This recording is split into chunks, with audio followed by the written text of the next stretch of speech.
ఇటువంటి పరిస్థితుల్లో ఎంత మన యొక్క ఏదైతే మన ప్రాంతాన్ని అభివృద్ధి దినదిన మన పంచాయతీ మన గ్రామాలని దినదిన అభివృద్ధి చెందాలని చెప్పేసి ఏదైతే మనం కోరుకుంటున్నామో అది జరగకుండా ఎటువంటి గ్రామ పంచాయతీ సెక్రటరీస్ కావచ్చు, లేదనుకుంటే ఈవీపీఆర్డీఓస్ కావచ్చు, వీళ్ళందరూ కూడా వ్యవస్థ జేఈలు కావచ్చు, డీఈలు కావచ్చు, వ్యవస్థ అంతా కూడా మొత్తం కొమ్మక్కైపోయి ప్రజాధనాన్ని అంతా కూడా వాళ్ళే మొత్తం దోచుకెళ్ళిపోతే మన గ్రామాలు మనం ఎప్పుడు అభివృద్ధి చేసుకుంటాము? ఏజే పంచాయతీ ప్రధాన పౌరులుగా మనకు ఒక సర్పంచ్గా కానీ ఒక ఎంపీటీసీ కానీ మనకి బాధ్యత లేదా? ఈ విషయాలను తెలుసుకోవడానికి మనకి బాధ్యత లేదండి?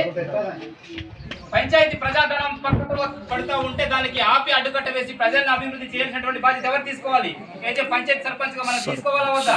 పంచాయతీ సర్పంచ్ గారికి బాధ్యత ఉండాలి, పంచాయతీ ఎంపీటీసీ గారికి బాధ్యత ఉండాలి. అప్పుడు మాత్రమే గ్రామాలు రేపు రాబోయే రోజుల్లో సస్యశ్యామలంగా అభివృద్ధి చెందడానికి అవకాశం ఉంది. ప్రతిదీ కూడా ఇక్కడ ఫ్రాడ్ అనేటటువంటి జరిగింది. మీరు ప్రజలతో వచ్చి మాకు జరిగినటువంటి అన్యాయానికి ఇదని చెప్పేసి ప్రజల వైపు నిలబడతారా, వార్డు మెంబర్ వైపు నిలబడతారా? పక్కనవసరం కానీ జరిగినటువంటి ఫ్రాడ్లో మాత్రం స్కీములో మాత్రం నీకు తెలిసేంత వరకు మనం నిద్రపోయేది లేదు.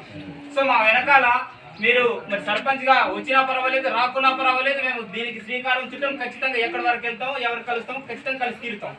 సో కాబట్టి ఇక్కడ ఏదైతే నూతురు వీలు జరిగినటువంటి దాని మీద కానీ, లేకపోతే గమల దుర్గభవాని కానీ, పులిసెట్ అప్పారావు కానీ, లేకపోతే పంపు మోటార్ ఆపరేటర్ కి సంబంధించి కానీ, లేకపోతే ఇక్కడ జల అవతల వీధిలో గ్రావిటీ మంచినీటి వాటర్ స్కీమ్ రిపేర్ వర్క్ దాని గురించి కానీ ప్రతి ఒక్కటి కూడా మేము మెన్షన్ చేసుకొని రేపు ఎక్కడికి వెళ్ళాలో మేము అక్కడికి వెళ్తాము.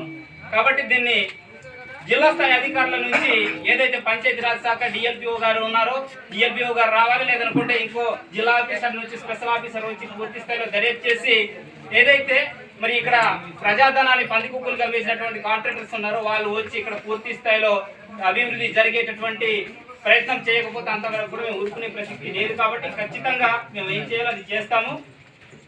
కాబట్టి మీరు ఇది ఈ రకంగా మాట్లాడుతూ ఉంటే నిజంగా మాకు ఈరోజు ఆశ్చర్యం అనిపిస్తూ ఉంది, నిజంగా ఆశ్చర్యం అనిపిస్తూ ఉంది. ఎందుకనగా ఇప్పుడు ఇంత స్కీమ్ జరిగింది. ఇప్పుడు దాదాపు చూసుకున్నట్లయితే ఇవన్నీ చూసుకున్నట్లయితే జనరల్ ఫండ్, ఈ 14th ఫైనాన్స్, 15th ఫైనాన్స్ అన్ని చూసుకున్నట్లయితే దాదాపు 60 లక్షలు పైబడి వస్తుంది తప్ప కింద ఏమీ ఉండదు. కాబట్టి మిగతా రచ్చబండ, తర్వాత డ్రైనేజ్, తర్వాత రాలగడ్డ రచ్చబండ, తర్వాత చింతలపాడు గ్రావిటీ వాటర్ రిపేర్ అనేటటువంటి జాబ్ ఇది వరకు మేము సదర్ కాంట్రాక్టర్ గారికి పిలిపించి మాట్లాడి దీనికి పనులకు దాదాపు 7,50,000 చిల్లర వరకు మేము వాళ్ళకి మీరు ట్యాకప్ చేయండి అని చెప్పి చెప్పడం జరిగింది. ఇది మనం రిక్వైర్ చేసుకున్నట్టుగానే మన విజయం కిందనే మేము భావిస్తా ఉన్నాం ఇది. కాబట్టి నెక్స్ట్ మరి జేకుత్తూరులో ఇది రన్నింగ్ వాటర్ పైప్ ఏదైతే ఉందో దానికి కూడా మీరు బుధవారం లోపల కంప్లీట్ చేస్తామనేటటువంటి జే గారు కూడా మనకి చెప్పడం జరిగింది. అలాగే గిల్లగొందికి సంబంధించినటువంటి దాంట్లో కూడా కొన్ని పైపులు డ్యామేజ్ అయ్యాయి. సో దానికి క్వాలిటేబుల్ కూడా కొన్ని డ్యామేజ్ అయ్యాయని చెప్పేసి అన్నారు. కాబట్టి బుధవారం లోపల అది కూడా చేస్తామని చెప్పేసి వాళ్ళు ఒప్పుకోవడం జరిగింది. సో మీరు గ్రామస్తులందరూ కూడా జేకుత్తూరు కావచ్చు, గిల్లగొంది కావచ్చు దృష్టి పెట్టి ఈ పనులన్నీ కూడా చేయించుకోవాల్సినటువంటి బాధ్యత మీరు తీసుకోవాలి. ఎందుకంటే నాణ్యత ప్రమాణాలు ఎట్టి పరిస్థితులు లోపించకుండా చూడాల్సినటువంటి బాధ్యత కూడా మనం తీసుకోవాలి. అప్పుడే మనం దినదిన అభివృద్ధిగా మరి ముందుకెళ్తాం.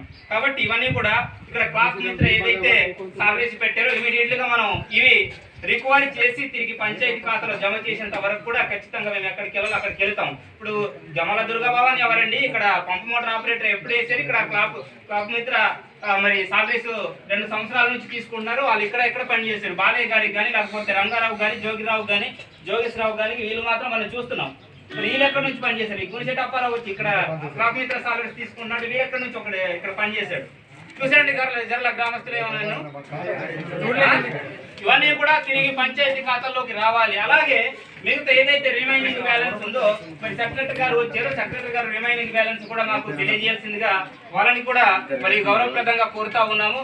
మరి మేము అడిగి తెలుసుకునేటటువంటి పద్ధతిగా కాకుండా ప్రజాధనం అది ప్రజలకి చేరేటటువంటి బాధ్యతలో మరి సెక్రటరీ గారు ఉన్నారు. కాబట్టి వాళ్ళు కూడా మర్యాద పూర్వకంగా ఇంత రిమైనింగ్ బ్యాలెన్స్ ఉందని చెప్పేసి వాళ్ళు తెలియజేసినటువంటి బాధ్యత వాళ్ళకు ఉంది. కాబట్టి ఖచ్చితంగా వాళ్ళని కూడా తెలపాలని చెప్పేసి మనం కోరుతా ఉన్నాం.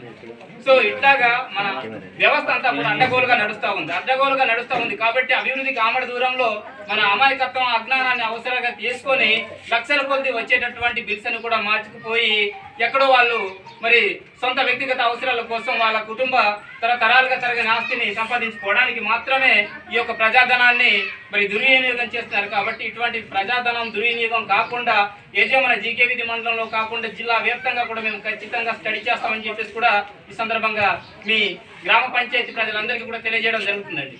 సో ఇవన్నీ కూడా మరి ఎంత జరిగిన తర్వాత కూడా గ్రామ పంచాయతీ ప్రజలందరూ కూడా మేల్కోకపోతే ఇంకెప్పుడు మేల్కుంటారండి? మేల్కోరండి మీరు గ్రామ పంచాయతీ ప్రజలు. ఏజే నా ధనం అనేటటువంటిది పోయిందని చెప్పేసి నేను ఆవేశపడాలా, లేకపోతే కామ్గా కూర్చోవాలా? ఎందుకంటే ప్రజాధనం దుర్వినియోగం అయ్యింది. ప్రజాధనం అనేటటువంటిది ప్రజలకే చేరాలి తప్ప ఎవరికి అనామకుడికి అక్కడ అడ్డగోలుగా దోచిపెట్టడానికి అవసరం లేదు ఇక్కడ. కాబట్టి ఇక్కడ వస్తే 15 రూపాయలు వస్తే 10 రూపాయలు ప్రజలకు పెట్టి 5 రూపాయలు తినని పర్వాలేదు, మనం ఒప్పుకుందాం. కానీ ఇక్కడ పనేమి చూపించకుండా లక్షల మరి వ్యవధిలో దోచుకున్నటువంటి పంచాయతీ ఏదేమైనా ఉంది అనుకుంటే మొట్టమొదటిసారిగా మన పంచాయతీ కావచ్చేమో మన జిల్లాలో. కాబట్టి ఇటువంటి పరిస్థితులు రాబోయే రోజుల్లో ప్రతిదీ కూడా క్రమశిక్షణ చర్యలు అనేటటువంటివి ఉంటాయి. అందుకని చెప్పేసి ప్రతి ఒక్క గ్రామస్తులు కూడా చైతన్యవంతులు కావాలని చెప్పేసి మేము కోరుతా ఉన్నాము. ప్రతి ఒక్క వార్డు మెంబర్ కూడా చైతన్యవంతులు కావాలి. జరుగుతున్నటువంటి అన్యాయాల పట్ల ప్రశ్నించేటటువంటి పద్ధతులన్నీ వాస్తవాలను నేర్చుకునేటటువంటి పరిస్థితి ఉండాలి.